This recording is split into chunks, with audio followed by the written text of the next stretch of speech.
নমস্কার, বাংলা বাজারে সবাইকে স্বাগত। আমি অনিকেত চট্টোপাধ্যায়। শুরু করছি আমাদের অনুষ্ঠান মতামত।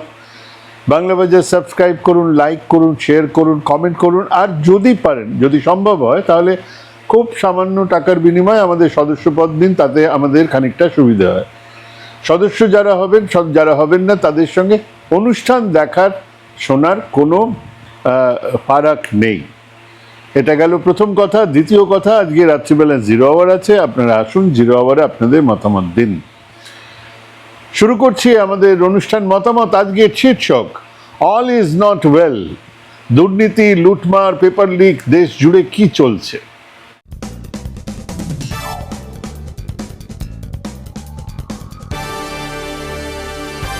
2014-তে কংগ্রেস সরকারের পতনের ইমিডিয়েট রিজন ছিল দুর্নীতি, ছোট বড় অনেক দুর্নীতি। আন্না হাজারের নেতৃত্বে বিরোধী দলের এক সোচ্চার আন্দোলন। সেদিন ছিল অত্যন্ত দুর্বল এক সরকার, জোড়াতালি দেওয়া সরকার, সবাই জানেন। মাথায় ছিলেন মনমোহন সিং। সেও নাকি ব্যাকসিট ড্রাইভ হচ্ছিল, মানে পেছন থেকে তাকে চালানো হচ্ছিল।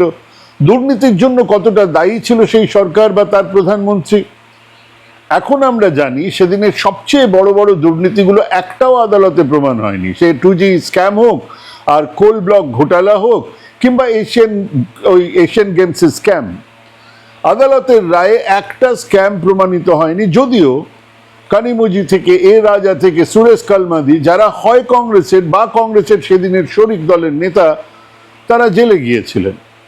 সবচেয়ে দুর্বল এক সরকারের সব থেকে কম কথা বলা প্রধানমন্ত্রী সেদিন অভিযোগ আসার সঙ্গে সঙ্গে অন্তত এই ব্যবস্থা তো নিয়েই ছিলেন।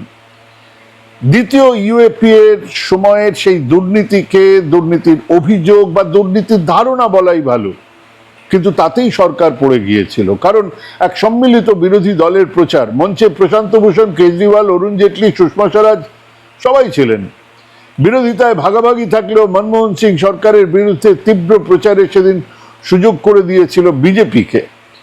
প্রধানমন্ত্রীর জনসভায়, মানে এখনকার প্রধানমন্ত্রীর জনসভায়, প্রত্যেকটা জনসভায় বলছিলেন না খাউঙ্গা না খানে দুঙ্গা, বলছিলেন সুইস ব্যাংকে পাচার করা সমস্ত কালাধন ওয়াপস আনার কথা, বলছিলেন প্রত্যেক দুর্নীতিবাজদের জেলে যেতে হবে। সঙ্গে ছিল অর্থনীতির দুরবস্থার কথা, ছিল মূল্য বৃদ্ধির কথা, টাকার দাম ক্রমশ পড়তে থাকার কথা, ছিল বাণিজ্য ঘাটতির কথা।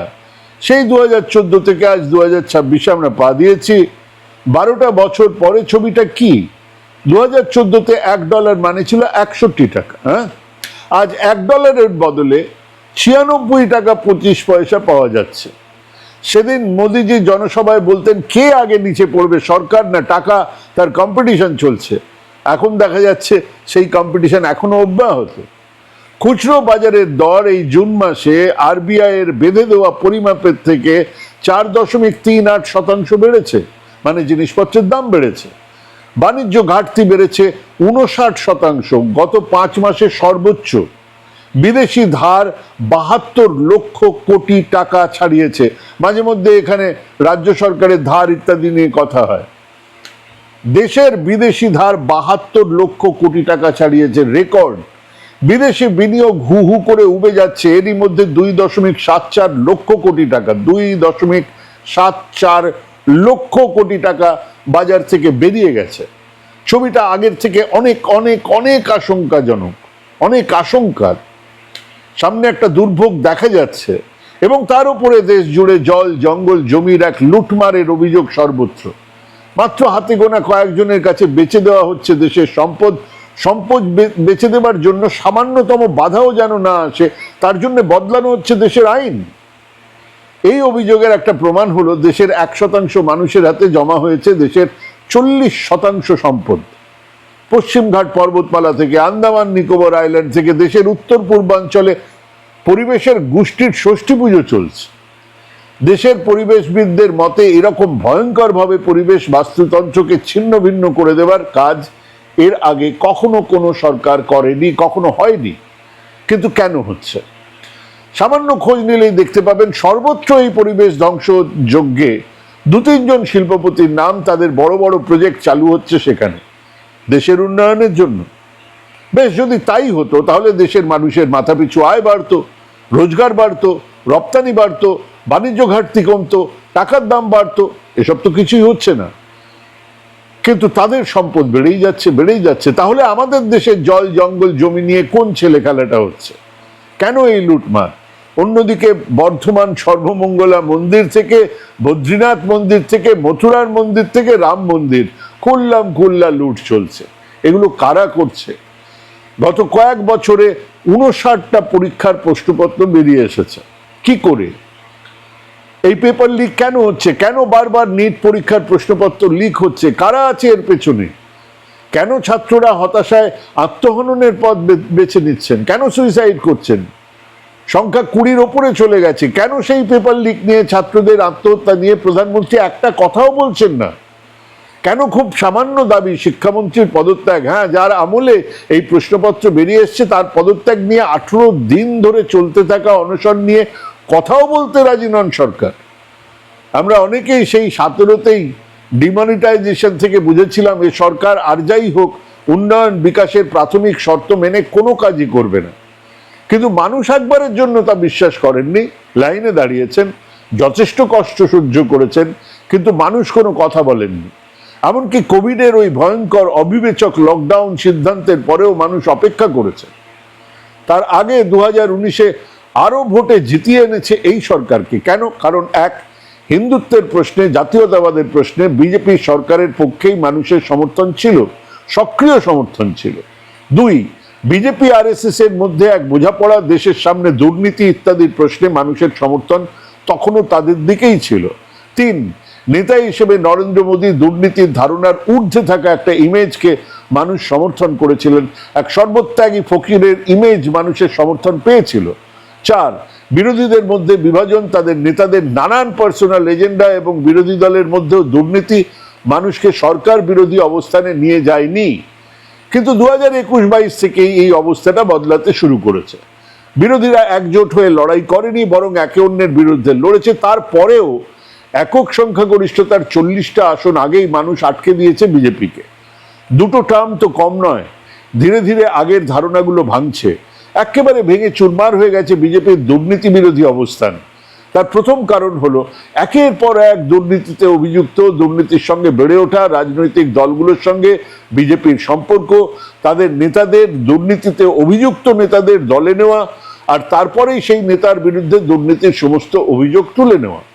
বিরাট তালিকা, প্রত্যেক রাজ্যে এই নামের তালিকা বেড়েই চলেছে।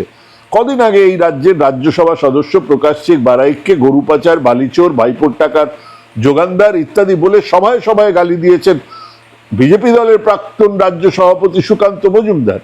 আজ সেই প্রকাশ সিং বারাইক বিজেপিতে যোগ দিয়ে 4 ঘন্টার মধ্যে রাজ্যসভার মনোনয়ন পেয়ে গেছেন। নরেন্দ্র মোদী যে অজিত পাওয়ারকে 70,000 কোটি, 70,000 কোটি টাকার দুর্নীতির দায়ে অভিযুক্ত করেছিলেন, সেই অজিত পাওয়ার এক সপ্তাহ আগে বিজেপি সিন্ধে মন্ত্রিসভার যোগ দিলেন। এক সপ্তাহের মধ্যে যোগ দিলেন। সবাই দেখেছেন এই দলবদল, একটা নয়, এরকম 1000টা আছে। এবং এই ঘটনাগুলো বিজেপি আরএসএস দুর্নীতির বিরুদ্ধে, নরেন্দ্র মোদী দুর্নীতির বিরুদ্ধে এই ধারণাকে ভেঙে চুরমার করেছে। যে রাম মন্দির আন্দোলনের সঙ্গে মোদীজি, এমনকি আদবানি অটল বিহারীর আগে থেকে সক্রিয়ভাবে যুক্ত, যে রাম মন্দির স্থাপনাকে এক সাংস্কৃতিক বিপ্লবের সঙ্গে তুলনা করেছেন মোদীজি নিজে, দ্বিতীয় স্বাধীনতা বলা হয়েছে, সেই রাম মন্দির থেকে সোনায় বাঁধানো রামচরিত মানস লুট হয়ে গেছে। না, মোদীজি একটাও কথা এখনো বলেননি, বলছেন না, মানুষ দেখছে না যে ধর্ম, হিন্দুত্ব বিজেপির কাছে এক প্রবল হাতিয়ার, সেই হাতিয়ার নিয়েই প্রশ্ন উঠছে। দেশের বিভিন্ন প্রান্তের মন্দির থেকে চুরির খবর আসছে, আর সেসব খবরে বিচলিত কারা? তারা তো দেশের হিন্দু জনসংখ্যার একটা বড় অংশ। মাথায় রাখুন, আজও বিজেপি কিন্তু 38% ভোট পায়, মানে কম বেশি 60% ভোট বিজেপির বিরুদ্ধে। কাজেই সেই ভোট আগামী দিনে কোন চেহারা নেবে বা নিতে পারে তার আন্দাজ কি আরএসএস বিজেপির নেই? তাদের হিসেবে নেই এই ইস্যুগুলো? দুর্নীতি, এই হিন্দুত্ব, এই জঙ্গি জাতীয়তাবাদের সিঁড়ি বেয়েই তো তারা এই জায়গাতে এসেছেন। আজ সেই সিঁড়িগুলো একের পর এক ভেঙে পড়ছে। সেদিন মনমোহন সিং এর এক দুর্বল সরকারের বিরুদ্ধে এক দুর্নীতির ধারণা, হ্যাঁ দুর্নীতি নয়, কেবল ধারণাই তার ভিত নড়িয়ে দেবার জন্য যথেষ্ট ছিল। আজ সারা দেশ জুড়ে এই অর্থনৈতিক অবস্থা, বাজারের এই অবস্থা, বেকারত্বের এই রেকর্ড, নিট থেকে শুরু করে বিভিন্ন পরীক্ষার প্রশ্নপত্র ফাঁস হয়ে যাওয়া, পেট্রোলে ইথানল মেশানোর বিতর্ক, বাণিজ্য ঘাটতির রেকর্ড, টাকার অবমূল্যায়ন, পেট্রোল ডিজেল গ্যাসের দাম বৃদ্ধি, সব মিলিয়ে মোদী সরকার হাবুডুবু খাচ্ছে। বাঁচার উপায় দল ভাঙিয়ে 2/3 সংখ্যাগরিষ্ঠতা দিয়ে ডিলিমিটেশন বিল লাগু করা সম্ভব হবে জানা নেই, কিন্তু তা হলেও কি প্রলয়ে আটকানো যাবে? আর 2 নম্বর উপায় নয়, ভরসা। সেই ভরসা হলো বিরোধীদের মধ্যে এখনো চলতে থাকা চরম খেয়ে বাঁকিপুর উপনির্বাচনের কথাই ভাবুন না, মিলিয়ে নেবেন। আরজেডি আর প্রশান্ত কিশোরের দল মিলে 50-55% বেশি ভোট পাবে, কিন্তু হারবে বিজেপির কাছেই, কারণ বিজেপি ভোটের বিভাজন। কিন্তু সেই বিভাজনের পরেও এরকম একটা অবস্থায় সোনাম ওয়াংচুকের অনশন এক বড় ফল্ট লাইন তৈরি করার দিকে এগোচ্ছে। 2024-এ বিরোধী ভোট ভাগাভাগি হয়েছে, তারপরেও মানুষের রায়ে সংখ্যাগরিষ্ঠতার বহু দূরে থমকে দাঁড়াতে হয়েছে বিজেপিকে। আজ এই আন্দোলন এমন একটা জায়গায় পৌঁছেছে যেখানে বিজেপিকে এক পয়েন্ট অফ নো রিটার্নে ঠেলে দিতেই পারে।